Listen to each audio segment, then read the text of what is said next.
America ಮತ್ತು ಇರಾನ್ನ ಶಾಂತಿ ಸಂಧಾನ ಸಭೆ ಮುಂದೂಡಿಕೆಯಾಗಿದೆ. ಪಾಕಿಸ್ತಾನದ ಇಸ್ಲಾಮಾಬಾದ್ನಲ್ಲಿ ನಡೆಯಬೇಕಾಗಿದ್ದಂತಹ ಸಭೆ ಮುಂದೂಡಿಕೆಯಾಗಿದೆ. ಇದಕ್ಕೆ ಸಂಬಂಧಪಟ್ಟಂತೆ ಈ ಸಭೆಯಲ್ಲಿ ಭಾಗಿಯಾಗುವುದಕ್ಕೆ ನಿನ್ನೆ ತಾನೇ ಅಮೆರಿಕದ ಉಪಾಧ್ಯಕ್ಷ ಜೆಡಿ ವ್ಯಾನ್ಸ್ ಅವರು ಪಾಕಿಸ್ತಾನದ ಇಸ್ಲಾಮಾಬಾದ್ಗೆ ತೆರಳುತ್ತಾ ಇದ್ರು. ಆದರೆ ಕೊನೆಯ ಒಂದು ಸಂದರ್ಭದಲ್ಲಿ ಕೊನೆಯ ಹಂತದಲ್ಲಿ ಈ ಸಭೆ ಮುಂದೂಡಿಕೆ ಆಗಿದೆ.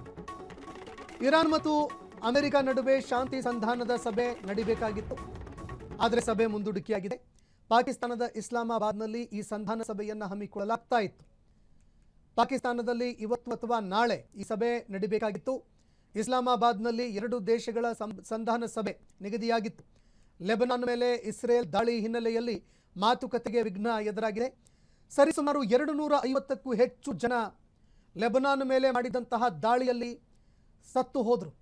1150ಕ್ಕೂ ಹೆಚ್ಚು ಜನ ಗಾಯಗೊಂಡಿದ್ದರು.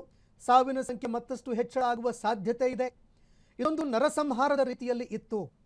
ಅಂದರೆ ಲೆಬನಾನ್ನಲ್ಲಿ ಇರುವಂತಹ ಅವರ ಒಂದು ರಾಜಧಾನಿ ಮೇಲೆ ಮಾಡಿದಂತಹ ದಾಳಿ ಕೇವಲ 10 ನಿಮಿಷದಲ್ಲೇ ಒಂದು ನರಕವನ್ನೇ ಸೃಷ್ಟಿ ಮಾಡಿತ್ತು ಇಸ್ರೇಲ್.